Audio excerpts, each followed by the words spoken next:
Fashion shows होते हैं कलीसियाओं में। आज बहुत से चर्चेज हैं, वो क्यों नहीं कुछ कहते अपने चर्च में लड़कियों को कि नहीं वो चर्च आना बंद कर देंगे, अच्छी टाइट पेयर है, दहेज देना बंद कर देंगे। वो कलीसिया तो बढ़ रही है ना। फैशन शोज होते हैं कलीसियाओं में कि जब आप छोटी छोटी टी शर्ट्स पहन कर आएंगे तो करते रहेंगे ना सारा वक्त ऐसे। इतने इतने तस्वीरें खिंचवाई होती हैं औरतों ने, मुझे इतनी शर्म आई। मैंने कहा चर्च आप ऐसे आते हो, अपने हर जगह का एक ड्रेस कोड है। आप जब जाते हैं, सेफ्टी वाले जो होते हैं, आपका एक ड्रेस कोड है ना कि आपने टोपी पहननी है, सेफ्टी शूज पहनने हैं। तो फिर हम चर्च के ड्रेस कोड को क्यों नहीं फॉलो करते? सॉरी टू से मैं आपको बोलना चाहती हूँ कि वेस्टर्न कल्चर ने, वेस्टर्न पास्टर्स ने बहुत दिमाग खराब कर दिया है पाकिस्तानी और इंडियन कलीसियाओं का।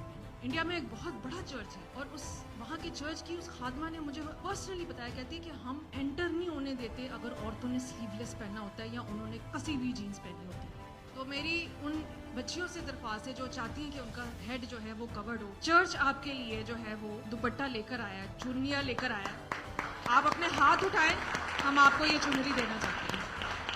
पहला तिमोथियस उसका 2 बाब और उसकी 9वीं और 10 आयत। इसी तरह औरत हयादार लिबास से शर्म और परहेजगारी के साथ अपने आप को संवारे, ना के बाल गूंदने और सोने और मोतियों और कीमती पोशाक से। पौलुस कहता है कि वो अपने आप को सवारे, ये नहीं लिखा हुआ कि ना सवारे। तो आपको नजर आ रहे हैं कि उसके बाल गुंदे हुए हैं? नजर आ रहे हैं ना? थोड़ा सा नीचे जाएंगे, आपने देखा उसने वो कितनी ज्वेलरी पहनी हुई है, हेवी ज्वेलरी पहनी हुई है। इस वजह से पौलुस ने ये बात कही थी। अब आप मुझे एक बात बताएं कि चर्च में अगर एक औरत ऐसे आ जाए अर्थमस देवी की तरह, उसे ही देखते रहेंगे ना, सारी आंखें जो है वो उधर मुड़ जाएंगी। इस वजह से, क्योंकि क्या हुआ था कि जो वहाँ की जो औरतें थी उन्होंने इसकी पूजा करना शुरू कर दी थी। इस तरह का लिबास जैसे आज हम करते हैं, अगर हम एक फैशन ट्रेंड आ जाए तो उसको फॉलो करते हैं या नहीं करते? तो उस जमाने में भी करती थी औरतें कि ये एक ट्रेंड बन चुका था कि भाई अर्थमस देवी ऐसे आती है तो हमने भी ऐसे चर्च जाना है, हम भी अपने आप को ऐसे संवारे। इसलिए पौलुस ने ये बातें लिखी थी। उसने आपको तैयार होने से, संवरने से नहीं मना किया, हयादार तरीके से,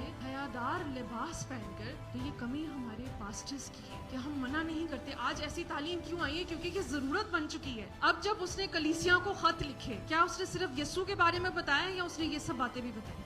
ये बातें कहना जरूरी थी, तो पौलुस ने ये बाइबल का इसका हिस्सा बनाया। इन खतों में लिखा कलीसियाओं को कि तुम्हारी कलीसिया में ये डिसिप्लिन होना चाहिए।